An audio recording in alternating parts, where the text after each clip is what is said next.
আমরা জানি অযোধ্যা শ্রী শ্রী রামচন্দ্রের জন্মস্থান। তার পাশেই আছে বড় হনুমান বলে একটি জায়গা, যেখানে একটি সুন্দর মন্দির আছে, যা দেখতে আমরা ঢুকেছিলাম। মন্দিরটা অসাধারণ সুন্দর। তার মধ্যে আবার চলছিল একটি উৎসব।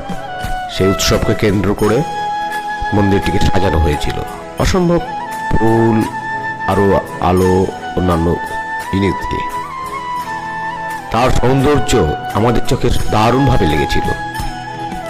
তা আমরা সঙ্গে সঙ্গে সেটিকে ক্যামেরা বন্দি করে নিই এবং আমাদের চ্যানেলে দেখাবার জন্য আমরা আপলোড করে দিই। আশা করি আপনাদের ভালোই লাগবে। দেখুন সেই রাম ও সীতার মন্দিরটি। যদিও অযোধ্যায় যেখানে রামের মূর্তি আছে, শুধু রামেরই মূর্তি আছে জন্মস্থানে, ওই জায়গায় ও নির্দিষ্ট যে মন্দিরটি হয়েছে সেখানেও সীতা মায়ের কোনো মূর্তি নেই।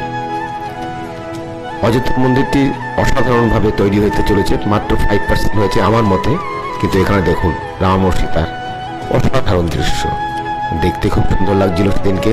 যদিও সেটা দিনের বেলা ছিল, রাতের বেলা হলে হয়তো আরো অনেক সুন্দর লাগতো।